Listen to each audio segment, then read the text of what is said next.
Hello friends, कैसे हैं आप लोग। एग्री जीपीबी यूट्यूब चैनल पे आप सभी का स्वागत है। आज हम लोग सीड एक्ट के बारे में जानेंगे और सीड एक्ट में कितने सेक्शन हैं, प्रत्येक सेक्शन के बारे में हम लोग डिस्कस करेंगे। यहाँ पे हम सीड एक्ट के ईच एंड एवरी सेक्शन के बारे में डिस्कस करेंगे। उसमें कौन कौन से अमेंडमेंट हुए हैं, कौन से सेक्शन में किस तरीके का प्रोविजन किया गया है, इन सारी चीज़ों को हम लोग डिस्कस करने वाले हैं। बहुत ही इंपॉर्टेंट वीडियो होने वाला है, तो बने रहिए वीडियो के लास्ट तक। चलिए सेशन को स्टार्ट करते हैं।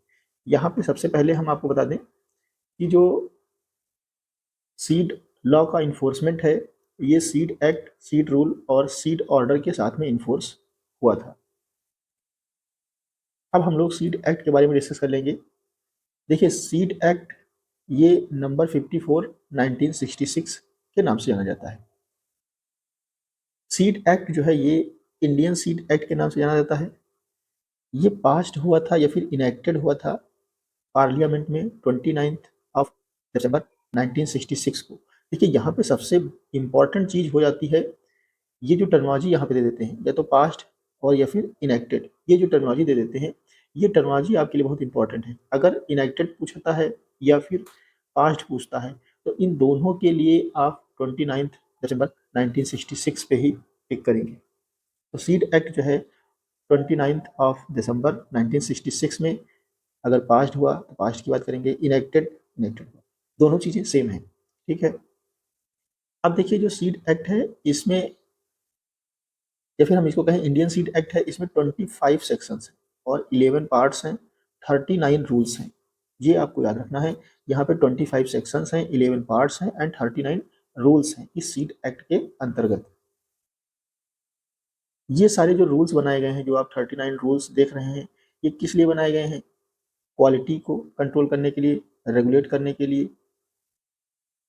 अब इसकी क्वालिटी, जो सीड्स प्रोड्यूस हो रहे हैं, चाहे वो फूड के लिए, चाहे वो फोडर के लिए, चाहे वो फाइबर क्रॉप्स के लिए, चाहे वो एग्रीकल्चर के हों या फिर हॉर्टिकल्चर के हों, इन सभी की क्वालिटी को कंट्रोल करने के लिए यहाँ पे 39 रूल्स बनाए गए हैं और 11 पार्ट्स हैं, 25 सेक्शंस बनाए गए हैं इंडियन सीड एक्ट में। समझ गए? ये इंपॉर्टेंट पॉइंट्स हैं जो कि आपको याद रखना है। अब देखिए, हमने जो है समझ लिया कि सीड एक्ट कब इनेक्टेड हुआ था या फिर कब पास हुआ था। इसका नोटिफिकेशन पूछा जाता है। जो सीड एक्ट है या फिर सीड रूल्स हैं, इनका जो नोटिफिकेशन हुआ था ये सितंबर 1968 में हुआ था। ये भी आपको याद रखना है।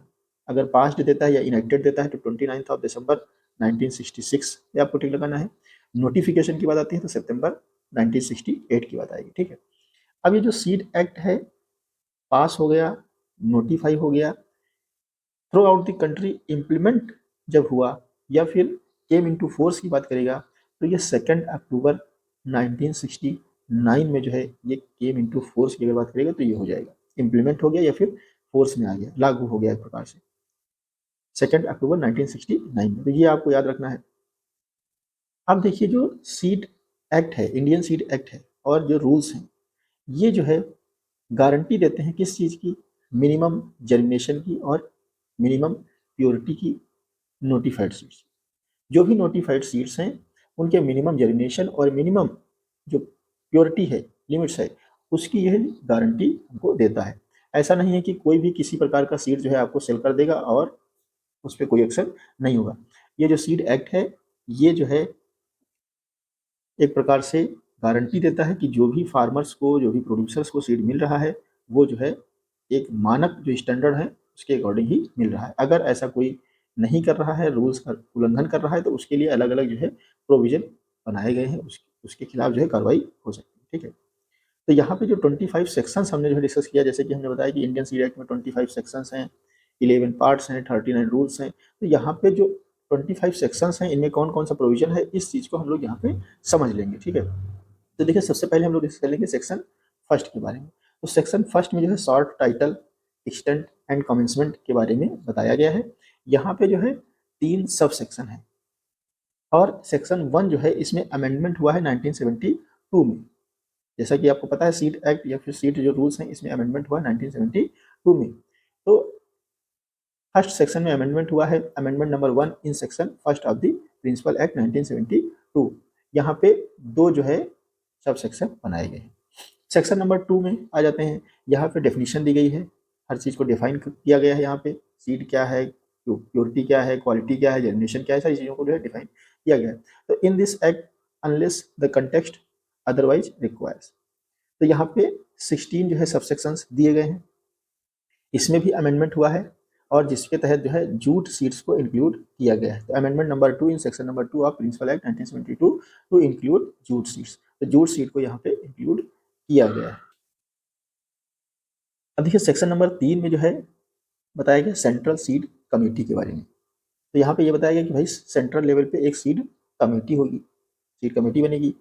इसमें फिर जो है 7 सब सेक्शन बनाए गए हैं जिसमें कि सीड कमेटी के बारे में पूरी जानकारी बताई गई कि किस तरीके से इसका गठन वगैरह होगा। ठीक है, अब देखिए हम लोग चल देते हैं सेक्शन नंबर 4 पे। तो सेक्शन नंबर 4 जो है ये हमको बताता है कि सेंट्रल सीड लेबोरेटरी जो है बननी चाहिए एंड स्टेट सीड लेबोरेटरी जो है बननी चाहिए। सेंट्रल लेवल पे सीड लेबोरेटरी होनी चाहिए और स्टेट सीड लेबोरेटरी होनी चाहिए। इसमें 2 सब सेक्शन जो है बनाए गए हैं। सेक्शन नंबर 5 ये जो है पावर देता है, पावर टू नोटिफाई काइंड्स और वैरायटी ऑफ सीड्स।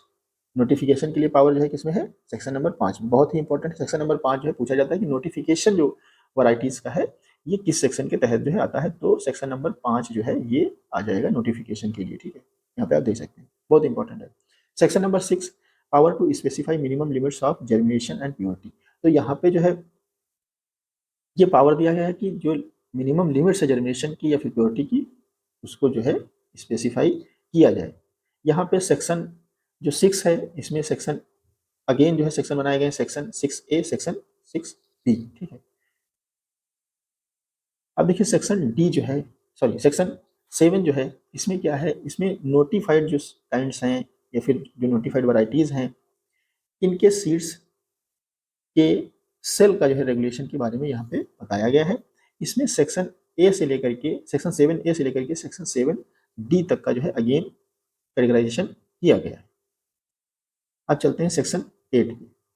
सेक्शन 8 जो है यहाँ पे सर्टिफिकेशन एजेंसी के बारे में बताया गया है। इसमें अमेंडमेंट हुआ है 1972 में और अमेंडमेंट नंबर तीसरा ये हो गया। जैसा कि अभी आपने देखा 2 अमेंडमेंट ऑलरेडी हम डिस्कस कर चुके हैं, अमेंडमेंट नंबर 3 हो जाएगा after section 8 of the principal act 1972 as insertion of new section 8A to 8E। तो यहाँ पे जो है अमेंडमेंट किया गया और सेक्शन 8 से लेकर के सेक्शन 8E तक जो है इंक्लूजन इसमें किया गया है।